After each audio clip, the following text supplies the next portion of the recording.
لوگ حیران ہیں کہ ایک پاکستانی نے اٹھ کے $30 ملین دے دیے ترکی کے سفارتخانے میں جا کر امریکہ میں، تو یہ جو ملک والے آئی ایم ایف کے پیچھے بھاگ رہے ہیں 5 10 10 15 20 ملین ڈالر کے لیے، تو وہ ایک آدمی اٹھتا ہے بغیر نام بتائے $30 ملین دے کے چلا جاتا ہے. وہ پاکستانی ہے، اس کو اپنے ملک سے محبت نہیں ہے، وہ اپنے ملک کو کیوں نہیں دے رہا؟ وہ ترکی کے لیے کیوں دے گیا؟ کیونکہ اسے یقین ہے کہ ترکی کا سفارتخانہ اسے ترکی بھیجے گا، یہ صحیح جگہ پر خرچ ہوگا. پاکستان میں 2 لوگ ہیں جنہوں نے اعتماد قائم کیا ہے، ایک مدارس مساجد ہیں اور دوسرے تبلیغی جماعت ہے. تبلیغی جماعت والوں کو کوئی اپیل کرنے کی ضرورت نہیں پڑتی، ان کے بڑے بڑے اجتماعات، اس میں شاندار کھانے اور باہر سے آنے والے مہمان اور سیکیورٹیاں اور ہر چیز ان کی پوری ہو رہی ہوتی ہے. اسی طرح پاکستان میں صرف وفاق المدارس کے 25,500 سے زائد مدارس ہیں اور ان میں 25 لاکھ طلبہ ہیں. صرف 2022 میں 1 لاکھ طلبہ و طالبات وفاق کا امتحان دے رہے ہیں. دنیا میں ایک ریکارڈ ہے. یہ سب کچھ چل رہا ہے کیونکہ لوگوں کو ان پر اعتماد ہے. پاکستان دنیا میں تیسرے نمبر پر آنے والا بڑا ملک ہے جو چیریٹی دیتا ہے، باوجود اس کے کہ لوگ کہہ رہے ہیں غریب ہے، دیوالیہ ہونے کے قریب ہے، لیکن یہاں کے سخیوں کا کوئی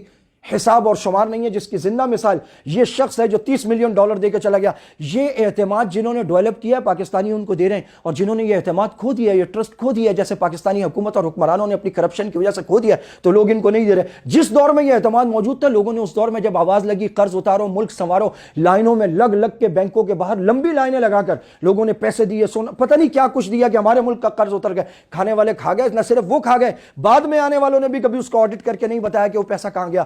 بات اعتماد اور ٹرسٹ کی ہے. وہ ٹرسٹ جو پاکستانی حکومت اور حکمرانوں نے کھو دیا ہے. یہاں پر بیٹھا ہوا ہر شخص یہاں پر کرپشن کر رہا ہے. یہاں پر وہ لوگ ہیں جن کے بیٹے کروڑوں کا غبن کر کے بھاگ گئے، وہ آج بھی یہاں مذہبی لیڈر ہیں. یہاں پر لوگوں نے ملک کا بیڑا غرق کر دیا.